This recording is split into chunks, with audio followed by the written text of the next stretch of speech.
It is time. It is time. It is interview time.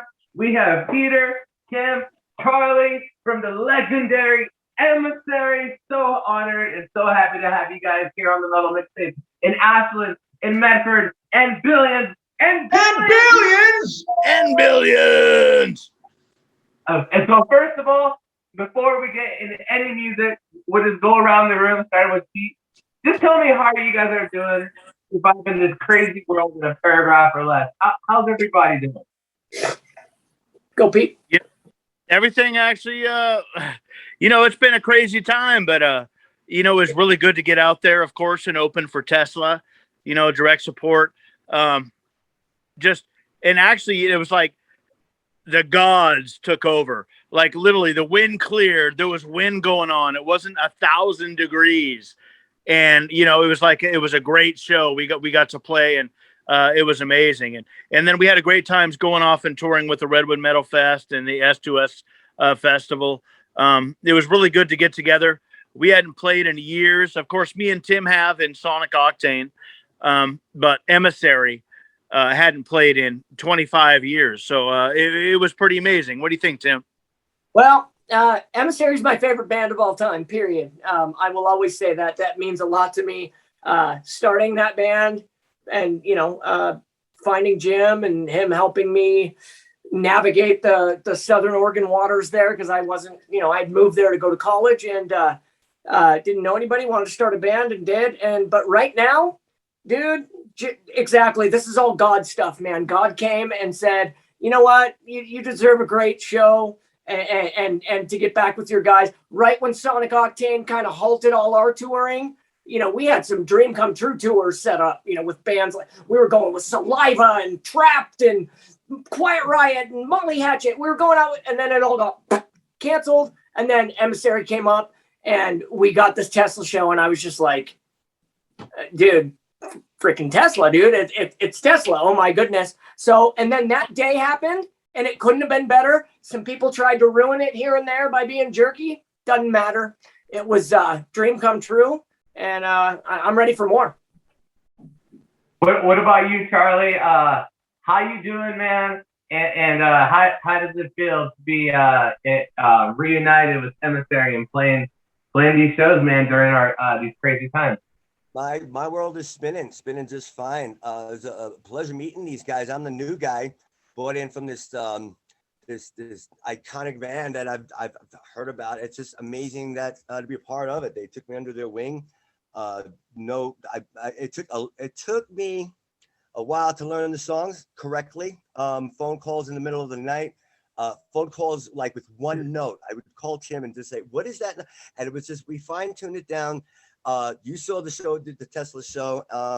I think we got it. It's a pleasure to be here. These guys are great guys. These guys are professional, which is the most important thing to me. I moved from New York City to Buffalo, Wyoming, where maybe the level of talent may not. I called Tim to find a project because, like I said, I met Tim in New York City, and he hung up the phone. He's like, "Let me call you back in 24 hours." I said, "Okay." It was kind of a weird way to end a phone conversation, but he called me back and he told me about the Emissary thing, and so far so good. It's awesome.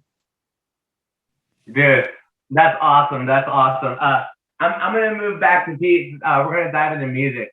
Pete, being in this band before, while you guys were way younger and playing these shows now, like when you first got approached about bringing back Emissary and doing the re-release, of older songs and new songs for the summer tour EP.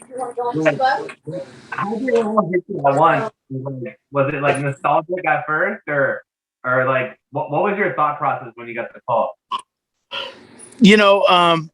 Of course, me and Tim have been playing in Sonic Octane for a while, and we've been talking about that for a while, actually, for a few years before that. Like, this is something we'd really like to do, but nothing was really on the format, and then just kind of things popped and it ended up happening.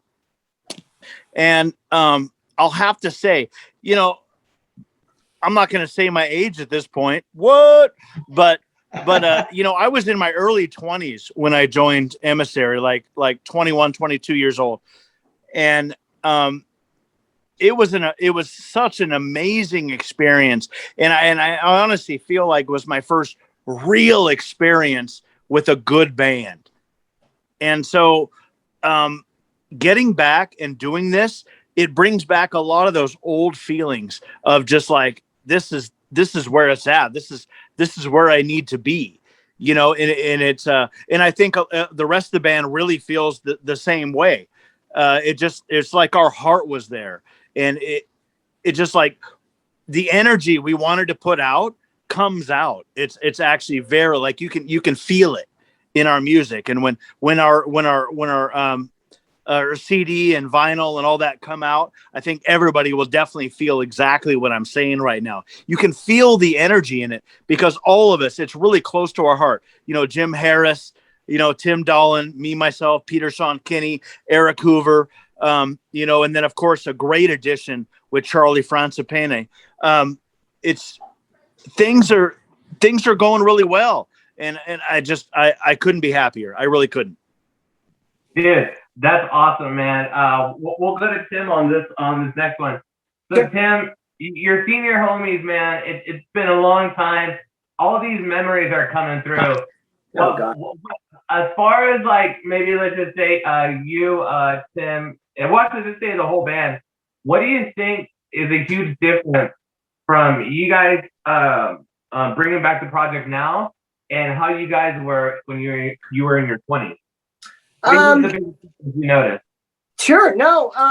It wasn't right exactly at the same time because it was a little bit early, a couple years earlier that, it's funny. I was working at Tower Records in the Bay Area, and, I had to sit there while they would keep playing albums over and over again. The new, whether it's Blood, Sugar, Sex, Magic. I remember that being played all the time when it came out. And then, of course, Nevermind came out. And Nirvana was hitting. I remember seeing them. They were looked at more as a punk band, and I would see them in the clubs in the Bay Area with bands like Operation Ivy, Rancid now, and even Green Day back then before they became commercial. And I ever know that Nirvana was gonna hit some wave and literally, and I'm not blaming anyone, but literally like destroy our style of music. And so we started the band, and we were still excited, and we were meeting with some people here and there that were saying, yeah, you guys could do some good stuff. Send out some tapes. We know a guy that has done some work with Metal Blade. Why don't we talk to him? Or things like that, where we're like super excited. And then we played some shows, and then all of a sudden nobody wanted to touch us. We were now butt rock or whatever they wanted to call it. And it's funny because we were just kind of like Anthrax meets Metallica at the time when we were writing our stuff with just some more melodic vocals. And then, but the Nirvana stuff, all that stuff happened, and everybody started wearing the flannels. And being in Medford, I was close enough to Seattle to where I was getting that wave. I was lucky enough to grow up in the Bay Area thrash wave. I was going to shows when Andy from Death Angel was still like 15 years old playing drums for Death Angel. And I got to watch Metallica in small clubs and see all of those bands in small places and watch that. And I took that with me. In fact, Mordred was one of my favorite bands. All of a sudden, they're playing right after us at Redwood Metal Fest on the same stage. Literally, I told Jim about Mordred 28 years ago. I was like, dude, check these guys out, man. They're thrash, but a funk bass player. This is sick. This is going to be the next thing. They started the Limp Bizkit stuff before Limp Bizkit.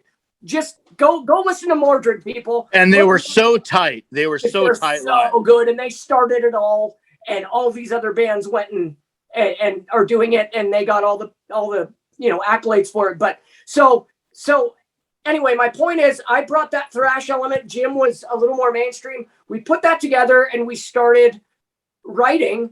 And we didn't know where we were yet. We had a song that sounded like a Cinderella song and a song that sounded like a Slayer song. So we're like, okay, let's start pulling these things in. And then we got the right members in. Of course, Pete was the right bass player to bring in for that. But because of the Nirvana stuff, and again, I'm not bagging on Nirvana. That's the only one I can think of. All of that stuff, we were getting good shows, but we were playing with bands like the Cherry Poppin' Daddies. So again, if you have 90% of their fans there, they're like, yay, I don't know if I like this kind of music. but I remember that one show. We played the Armory for almost 2,000 people. There were a lot of people there. And there was a huge pit. And it was a Cherry Pop and Daddy show. And it was, we got to do that stuff. But now, playing with my these first guys, show with Emissary, by the way. his first show was in front of a few thousand Absolutely. people.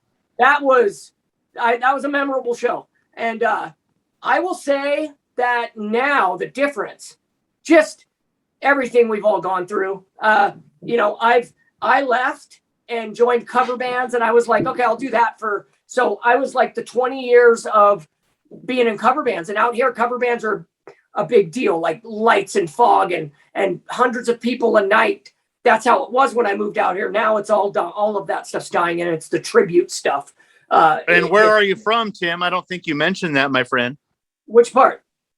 I don't think that you're in Denver now. Oh, I'm in Denver. Yes, Denver, Colorado is yes where I live, and I'm playing music. But I would say that we've all grown up and we've all learned a lot, and we're all using that now. But my favorite thing that I've heard, and I've heard it a bunch of times, and I love when Jimbo, and it's not a swallowing pride thing because they're different. They're apples and oranges. But Jim has said, and I've heard other people say this, listen, man, I really love the Silent Storm stuff, but this Emissary stuff is different, and we can feel the energy. It's crazy because I don't even fully get that, but people are saying that. Even on a last interview we did, they're like, you can feel that you guys are loving what you're doing. You can feel like nobody's phoning it in. You guys are in the studio and you're getting everything perfect, and the energy, and what an incredible honor to have people say that kind of stuff, and to have people like Claudius on our album. You guys get Claudius up there in that area. Lucky for you, but I was a huge Possessed fan. I have 7 churches in my collection right now on vinyl that I would listen to, when I was 16, 15. So to have Dreams Are Coming True. Paige Hamilton, a couple weeks ago, sent me a video message, and I was just like, dude. And he's like, man, I hear you're an Emissary and you guys are doing an album.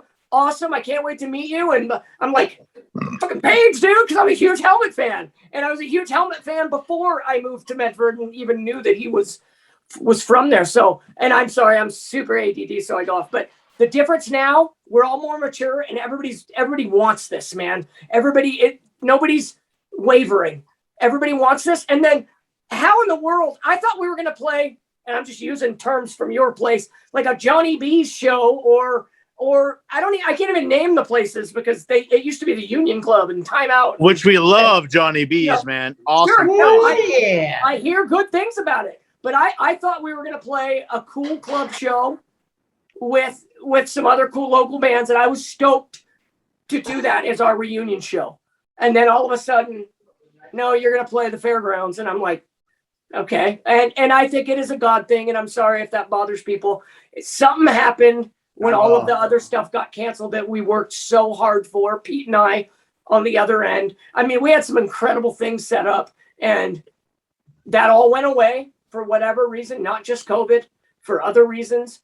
And then boom, Tesla pops up. And then, we were invited to play another show coming up in a couple months that we can't announce yet, but it's another one of those where I'm like, are you freaking kidding me? Is this really happening? So maturity for sure. Maturity, yeah, boy. And playing with guys that love this band. It's just so amazing. So that's me. Amazing. So Charlie, I don't know a whole lot about you, man.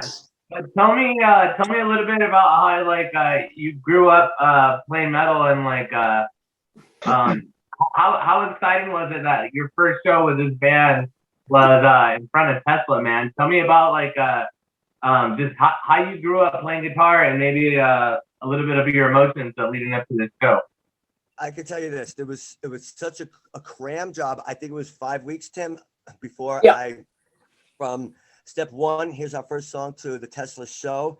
I was so focused on getting everything right. I'm not even sure I enjoyed it. I think the S2S show and the metal. No, it's true. No, it's true. It was just so focused on getting it right. I think the most surprising thing is because I grew up in New York City. I was that guy who used to like cut school all day long and play my guitar all day long and just like not care about anything except for the guitar. And what the surprising thing was, growing up on the East Coast with different people, different styles of music, different personalities, different bands, different all of that, how it slipped in and worked so well with Emissary. I noticed it the first rehearsal and the first song. We got through the first song, and it just sounded amazing. I mean, we had to tweak very little. It was just, this is a new style of music for me, playing speed metal, a melodic speed metal, and forgive me in my language, but I mean, I won't curse, but I love it. Absolutely, it's new for me. You never stop learning. But that's my take. I grew up on the East Coast and did the whole New York City circuit thing, and I think there were some links. I think Pete and Tim were talking to Metal Blade back in the day. At the same time, my band was talking to Metal Blade. Nothing ever evolved out of that. But there are links in between these two different worlds, and I'm just going to throw that out there for you, and Sure. take it.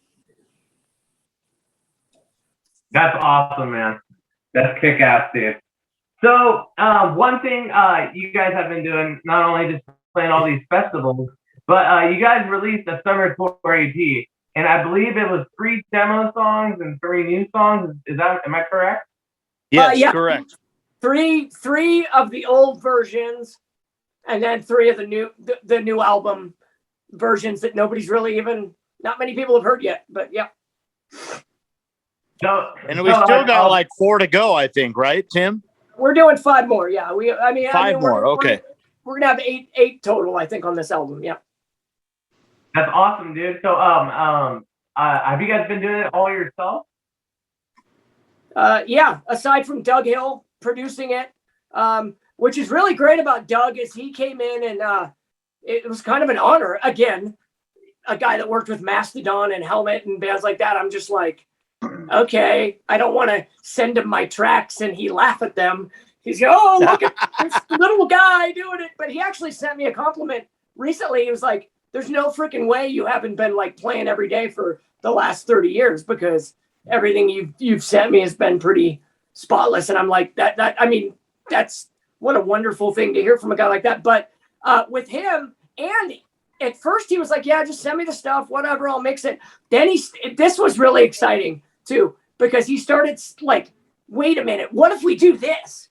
Check this out. And he would send us ideas and like, hey, what if you put this here? And then instead of those chords, why don't you play this program? He's like getting all excited with it. And to have a guy like that show that kind of interest, like instead of just like, yeah, send me your stuff, I'll mix it, send it off to whoever, Jamie King from, that works on Metal Blade is mastering. And we had a guy from Capitol Records, Everin, I can't say his last name, who worked on Silent Treatment. So we were super stoked with that. But,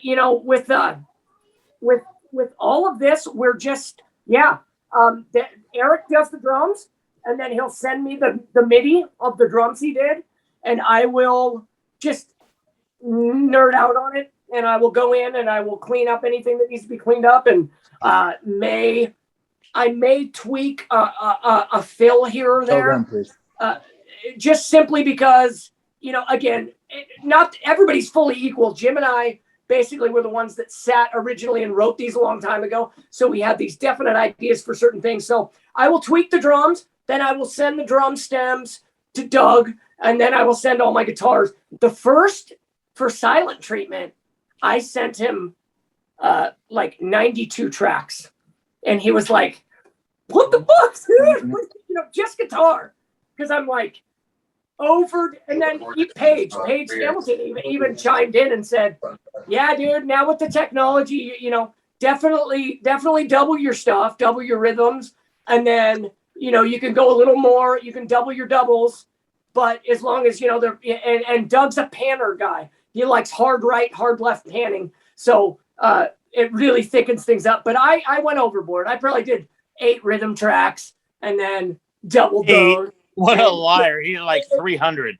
Okay, I did more than 8, but I did a lot, so I'm learning a lot. But yeah, we're doing that, and then Pete goes over to Jim's house. Jim, we all work with Studio One now, Personas, so that we can all, be compatible. And then and then right now Charlie's doing some solos with a guy he works with in Wyoming to be able to get stems, and then we send them on out. Jim does his vocals at home. We tweak them and then give them to Doug, and then he does his magic on all the mixing. And Doug does have some magic. Doug is a badass. Yeah, I can't thank him enough. Dude, I love it, dude. I'm super excited. It just seems like you were saying, I'll say just my experience, and Josh can tell you his experience seeing you guys live. That I definitely saw a lot more chemistry than I have seen in other projects I've seen, maybe Tim or Pete or Jim. I don't know much about Charlie, but just seeing, honestly, the chemistry was just it felt real. It didn't feel like manufactured. Sure. Sometimes I see these live bands and I could just tell they're ready to get the hell off stage. You know what I mean? And it just seems like sometimes I see really big bands I don't want to name, that I just seems kind of like an act. And you guys, I think I saw that you guys just felt so excited to be up there. Yeah. That wasn't like any nerves, dude. But that's my experience. Josh, what is your experience seeing Emissary for the first time? You were there with me in Tesla. What would you say? Hey, Honestly, I seen dude, Josh early that morning, by the way. Yes, you What did. up, buddy? Oh man, you want to talk about a God thing? I was gonna go to the show, and then something come up, and then I was like, and then I decided, I need to go to the show. I'm not gonna miss this show. But by then, the floor seats are sold out. I was gonna get some bleacher seats or whatever. And long story short, Pete here hooked me up with a floor seat, and I ended up spend some, due to other events, spent some time up in the bleachers with Omar, and then when our other friends showed up, I came down to the floor, and was a whole Pete Kinney thing right there, man. Hey, you were worth it, that, brother. dude. You're a badass, Dude. man. You were worth it. But anyway, on the subject of seeing you guys live up there, you guys look like a bunch of kids in the candy store.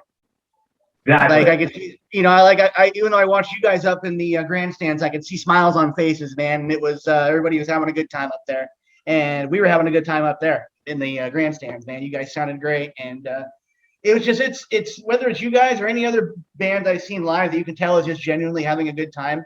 It adds to the audience energy because you're just like, these guys are loving it, which makes me love it. Yeah. And it's just what makes the whole live show in the first place. So Yeah, we didn't want to get off stage. Hey, we were like, don't kick us off you guys, stage, you guys correct me if I'm wrong. Correct me if I'm wrong. You had one more song that you guys didn't get a chance to play, right? Yeah, we were actually 3 minutes under time too. The guy wasn't happy. He just wasn't a very nice gentleman. And not including the 5-minute intro. So we were supposed to have 30 minutes, but the dude did like a, 3-5-minute intro as well. Yeah. And Tim Lowe came and talked to us and said, hey, if you guys go over a couple minutes, don't worry about it, man. This is a big show for you guys.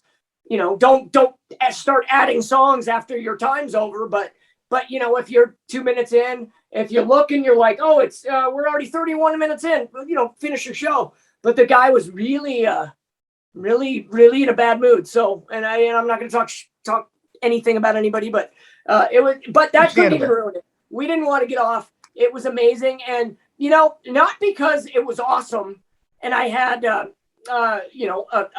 freaking rock stars, big Marshall stacks behind me in these pictures, but they were the best pictures that have ever come out of me on stage ever. And I've played in a lot of bands, and I've played for a long time, and have had my picture taken a lot. And the ones at the Tesla show were the most photogenic and the best shots of me ever. And I think that just goes to show just how into it I was and how exciting that moment was. And you know what? I get scared. I play in tribute bands. Tomorrow night, I'm playing in 2 tribute bands. I'm in a Jane's Addiction and an Offspring one. And I sing in those, and I get nervous still. It doesn't matter. In my cover bands, it's Wednesday night, and we're out playing. I still get nervous for every show. And it's not that I'm And you're scared. such a dork because you're a pro and you nail it every time, brother. It just no, it's that I care. I care. Now, this doesn't mean I don't care, but for some reason, I've been worried the whole week about when the Tesla show starts and not the lights go out because it was daytime, but when it's time for us to go out, are my fingers going to work? Because they tighten up when I play big live shows. Sometimes they tighten up and they don't feel right because of my nerves. For some reason, I didn't have any nerves for the first time almost ever, like it was meant to be. And a quick side note, which was a beautiful moment. We had an intro. We were going to play. There's an intro I use for Sonic. And a long time ago, I was on the road crew for Metallica for a little bit on the Black Album tour. And they opened up their show. The lights would go out and they would have, right now it's in a beer commercial, but it's called The Ecstasy of Gold from The Good, Bad, and the Ugly. It's just this really cool sounding intro music. They would use that. And so I was going to use that as an homage to them. Kind of Metallica was my favorite band back then. Now I'm doing a big show. I'm going to do that. And we were in practice and I was messing around with a patch that I had that sounded like kind of like cellos and violins and stuff. And the guys are like, dude, why don't you just start the show, dude? You go out there by yourself, have a moment, just have a moment on that big stage. And then we ended up doing it. And I thought I'd even be scared to do that. But I walked out, turned my volume pedal up and just started kind of playing up some little classical thing that I made up that sounded kind of ominous and cool that could go into silent treatment, played it. And then I was like, after 10 seconds, each guy start walking out 10 seconds later. So Eric come out 10 seconds after I start. And then I heard the big cheer. And then I heard Pete come out and heard the big, and then when it was time to go into silent treatment and do that tapping thing, I looked at my neck and for just a second, I was like, I have no idea how to play the song. Like I literally like the dream, like when you have that dream where you're like, I don't know where my locker is or where the classroom is or what's my where did my clothes go? It was crazy, but it was crazy. And then I just was like, okay, I know this. I wrote this. So I started tapping and I could just hear how big it sounded, at least through that PA to my ears. And then the cheering. And it was like, and then I looked out and saw a couple people I didn't know singing the words to silent treatment. So that was even extra cool. But it was, man, what a moment, what an incredible gift that we were given. And the reception and seeing people I hadn't seen in 25 years, seeing faces. And then I'll tell you the best part, the reception when we were done, heading over to the merch area, I signed over 100 autographs that night, and that was really cool, man. And then there's one spot we took a picture where nobody was at the Tesla merch booth, and our booth had a huge line. And I know it's just because it was later in the night, but it was a really cool feeling. And the reception from the people there in the Rogue Valley that didn't even know us, but knew, oh yeah, they were here 25 years ago. That's really cool. Let's give them some love. But I saw some people it was a trip to see people that I hadn't seen since older Emissary shows, years ago. And just, I've never been treated so wonderfully. So, there's a 20+ year gap. I mean, it was a trip. Yeah. It was definitely, it was amazing. And definitely thanks to the people that came out that used to support us and came out to support us again. I mean, it was an unbelievable feeling. It absolutely was. Yeah. Absolutely. So guys, before we find out what you guys are up to for the rest of the year and in 2022, we're gonna have a little bit of fun. That way, we all get it. Damn it.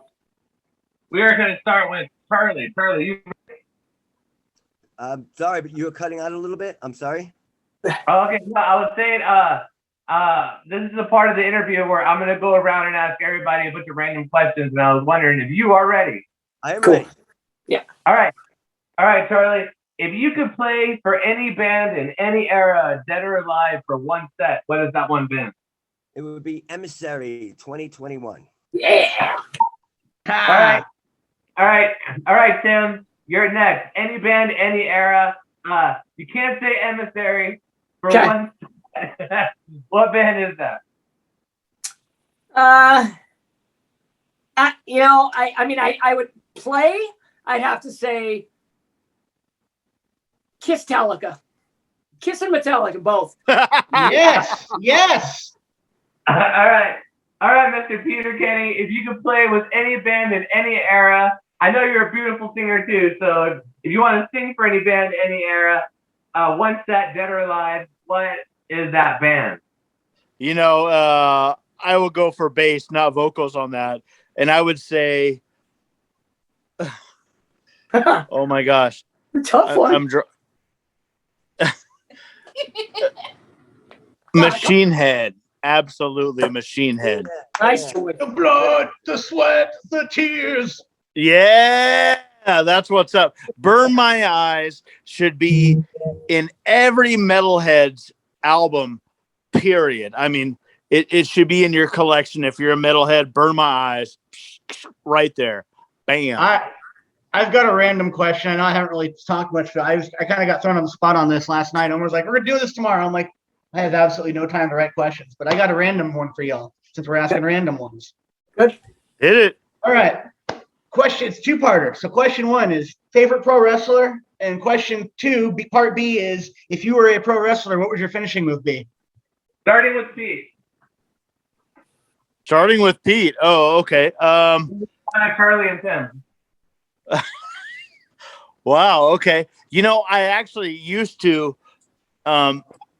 You could get in free here in Medford, in like the Portland wrestling deal, if you would like help set up chairs and blah blah blah. And Man, I did that a few times. And I did that a few times. You know, so that was actually pretty awesome.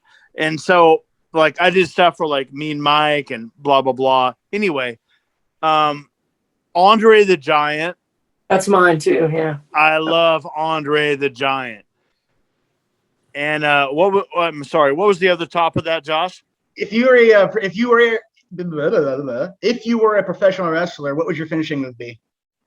My finishing move?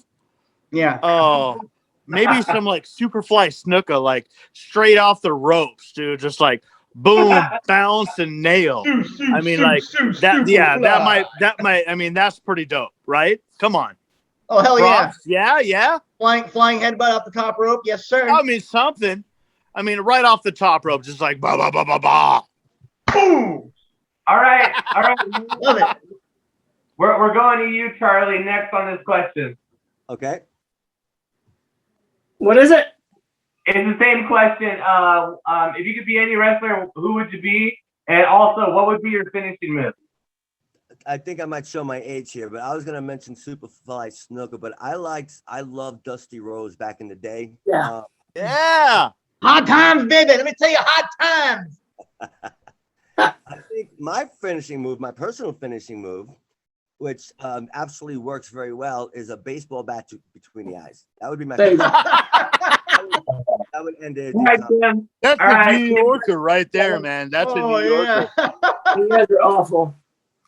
I'll say, Andre the Giant, I like spectacles. I like things that are like bigger than life like that. So I would have said that, but you know what? I'm going to go Chris Jericho so that I can be in Fozzy too. And since I'm not that big of a guy, I would say I would go like a midget wrestling move, and I would probably pants the guy and then trip him and then just run as fast as I can. Yes. I like it. All right. Effing hilarious. Yeah. All right. We're going to start with you for this next question. Yeah. If you could choose your death, but it had to be by a serial killer or a villain in a horror movie, who would you choose to kill you? Oh, Michael Myers, Halloween, of course. Yeah. How would you do it? Oh, hopefully very quickly, but I would think, I don't know. I've always imagined that I was sleeping on the top of a bunk bed and I would get the knife like underneath, like I'm laying there, probably making out with somebody, doing that kind of thing that they do in the movies. And then like all of a sudden up through the mattress comes the knife and, out the chest and I bleed out. Pretty cool. That's some Jason Voorhees shiz right there. That is very Jason-esque.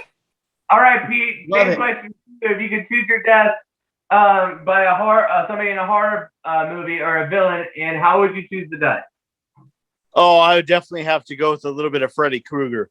I mean, dreams are dreams, and we all have that crazy shiz. Where Oh yeah. I don't know, who knows what's happening, whatever's dealing with us, whatever we've been through, whatever this is, whatever that is. And to have that crazy dream death where like something is so intense in your dream where you literally have a heart attack in life. I mean, that's it. That's where it's at. Seriously, that would be where I was at for real. All right. Agrees. For you, man. Charlie, give it to me. Oh, okay. I didn't know. So I think the guy's name, Pete, you took my answer, Pete. And by the way, I just wanted to add on, if Freddy Krueger were to kill me, I would definitely ask for his autograph before he did. Yeah. I think the guy's name, I could be wrong, is Bailey from Texas Chainsaw Massacre. I think if you're going to die, like, do it in style. And a chainsaw is pretty badass. Kind of sounds That's like pretty badass. I agree. It is. I love it. I love it, guys. The only thing I think louder than my Marshall stack would be that chainsaw. So I'm gonna go with Bailey. I like it, guys. Charlie. Hey guys, well, we're getting towards the end of our interview. Just a little bit from each one of you. Pete, what can we look forward to for Emissary in the upcoming months? Honestly, with COVID, things are up in the air at this point. So I know we might have something coming up in Portland, which is pretty dope, but I can't really say too much about it because it's kind of in the backdraft, at this point. But I'm just excited to be playing some music again, doing some interviews with homies like you and Josh. Hell yeah. Hell yeah, man. Yep. So, honestly, hey, whatever comes. That's what's up. All right. What about you, Tim? What can you say about there? Yeah, well, I'll tell you,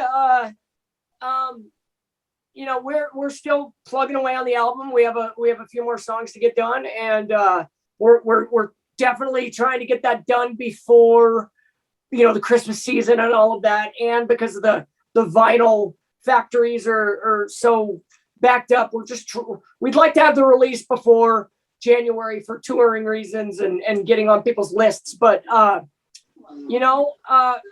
just I don't know if Pete fully knows this yet.